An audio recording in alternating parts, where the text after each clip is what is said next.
Wet Fox here, doing an audio fit to read because I just haven't had the time to throw a video together.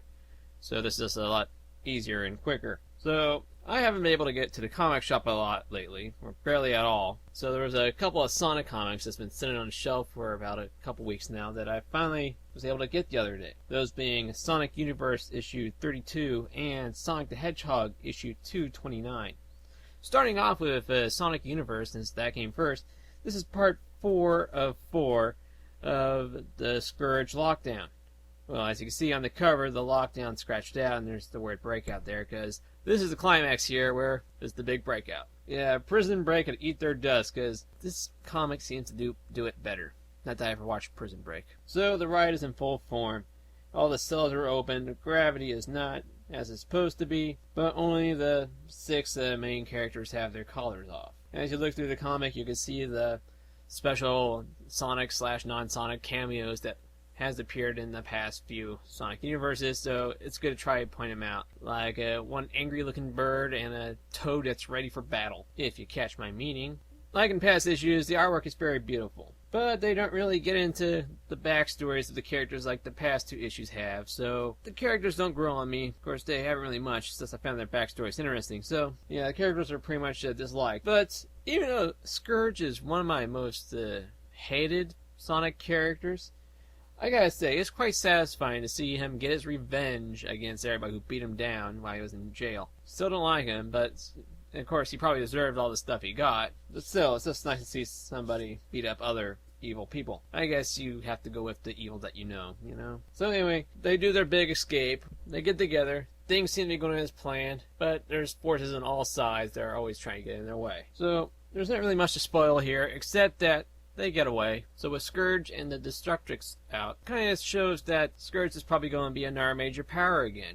He wasn't really a major power in the past, but he was sort of a semi-threat. But now it appears that he could be a major power, or just another semi-threat as he was. As was mentioned in one quick line, Dr. Phineas, I do believe his name is, apparently has another big scheme going on there. So this is kind of interesting, because not only is there Dr. Eggman, but there's the Nagus, Mammoth Mogul, Scourge, and apparently Phineas also has another evil plan too. So those are some major powers going on there that are going to be circling around the whole Sonic universe. And for those of you that are probably wondering, which I doubt, Dr. Naga was brought up in one sentence, but then again, the way that this comic series is dealing with him, I doubt that we'll get anything more than the occasional sentence or 2 in the Sonic Universe comics. And the comic ends with a sneak peek of the next story arc for Sonic Universe, with the Babylon Rogues finding something that apparently they've been looking for.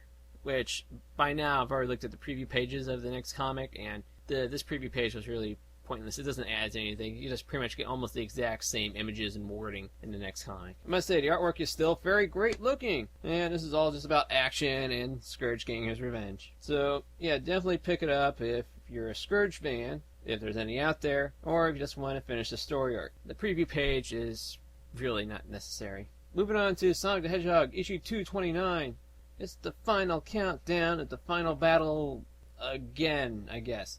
So we have Sonic running through Metropolis Zone, while Boomer, Sally, and Antoine work their way through Oil Ocean, as they left off last time. There's a few pages that cover Oil Ocean Zone and Metropolis Zone, and you're able to see the Winged Fortress in a couple of panels. And even you're able to check out the final fight in the Death Egg Zone. And as the cover shows, Sonic does become Super Sonic. After Sonic does something that he hasn't done since Sonic Adventure 2, the world is reset back to the way it was. Beautiful artwork, stories come to a nice quick conclusion, but unfortunately, like all the past issues, they just don't show enough of the zones for me to fully enjoy the Sonic 2 and 1. Definitely worth a pickup if you want to see Super Sonic again, or of course just to finish off this 4-part story arc. Now this last comic I didn't pick up, but I did read it because Fresh Ink over at G4TV.com and Graphically.com had a little partnership where each week Graphically.com has a free comic up on the G4 website for a couple days, and I was able to read all the way through Atomic Robo #1. Now I got a lot of complaints about this G4/Graphically team up because this is actually the first, maybe the second comic that they actually have the full issue up there for a read,